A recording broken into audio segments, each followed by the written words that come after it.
Hey, what's up everyone? Welcome to BCM, home of the safe bet. This is Michael and it's been a while, but I'm back. Please remember to jab that like icon, share and subscribe.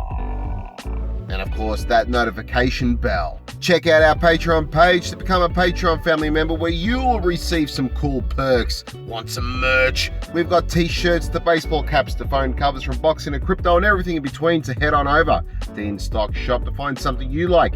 You can find a link below. Stick around to the end to see what the experts have to say, but first I'll break down what I think. Going down this coming February the 5th, 2022 in Las Vegas, Nevada, is a 12-round welterweight contest with utmost importance for the two fighters concerned. Keith Thurman takes on Mario Barrios in this 147-pound contest after both suffering defeats in their previous bout, respectively. However, inactivity has plagued one fighter while the other looks to transition to a new weight division. Keith one-time Thurman is a boxer and personality who was kind of hard not to love. The former unified welterweight champ is always a great interview and is informative, knowledgeable, charismatic, and funny and entertaining. Potentially a future Hall of Famer if the boxing gods allow it, Thurman has amassed a more than respectable career in his 15 years as a pro boxer, even if towards the latter part of it has seen lengthy time off and injury woes. His first ever career loss happened in his last bout way back in 2019 against legendary Manny Pacquiao. After getting knocked down to the canvas in the first round, Thurman showed resilience and fought his way back into the fight to ultimately lose a close split points decision. I think Manny surprised a lot of people that night, Thurman probably most of all. But the Floridian also struggled earlier that same year with the Riverside Rocky Josecito Lopez. Despite winning by a majority decision, Lopez didn't make it an easy night for Thurman. Not surprised after almost 2 years layoff and hand and elbow injuries and surgeries and just a lot of time away from the ring and in-camp training. Epic wars with Danny Garcia and Sean Porter before the long layoff no doubt added to the wear and tear. So the question is, can Thurman give 100% in this upcoming bout against Barrios, and is he hungry and inspired?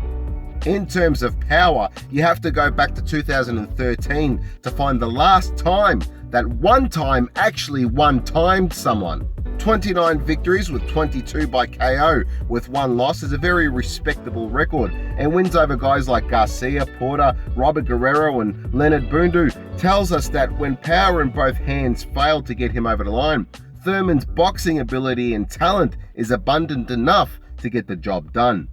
I think it will be very telling to see how the 33-year-old responds in his next fight and whether or not it will be the beginning of a Thurman revival.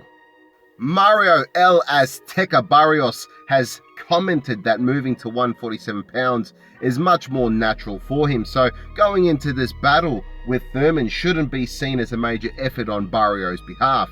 In fact, without the drain that comes with making weight in the lighter divisions, Barrios will bring with him some of his natural strength and power as he comes in heavier.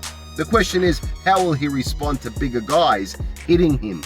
We saw him go down numerous times in his last bout against Gervonta Tank Davis before the referee stopped the match in the 11th. Gervonta, who has spent most of his pro career at super featherweight, carries with him some serious concussive power. This is true, but fighting a natural welterweight, someone much bigger like Thurman, will translate to greater force on impact.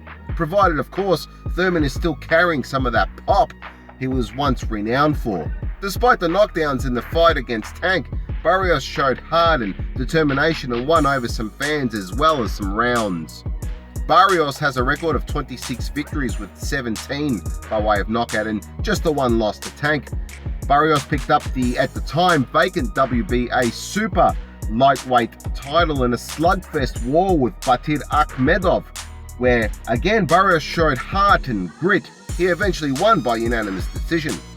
He went on to defend that title once against Ryan Carl before giving it up to Gervonta. Barrios likes to engage but will have to box more cleverly against Thurman if he wants that W, because I can't see him knocking Thurman out, so he'll need to think more when he's in there. And with legendary trainer Virgil Hunter in his corner, you would think that this is the approach to take, but if you listen to Barrios, his frame of mind seems to be going to war with Thurman. At 26 years of age and standing at 5'10", he has a few advantages over Thurman, like age, slight height advantage, reach and activity in the ring over the last couple of years. So how will Thurman respond to his first fight back? Is it a tune-up fight before bigger and better things, or will he stumble? How will Barrios handle his debut bout in the heavy division against an experienced great? Personally, I think it will be closer than most people think. If I'm wrong, I'm happy to dip my junk in a tank of angry sheepshead fish, but I'm going with experience against higher quality opponent and boxing ability here. I think Thurman still has a little magic left, and although I don't think we'll see a fight with Thurman versus Crawford or Spence, well maybe, who knows, but we'll cross that bridge when we get to it. I do, however, believe he gets past Barrios, but I don't think he blows him out of the water. I think Thurman on points. Before we hear from the experts, a reminder that if you want to show your support, you can like, share and subscribe. You can help this channel grow by becoming a Patreon member, and don't forget to check out our online merch. Links provided in the description below.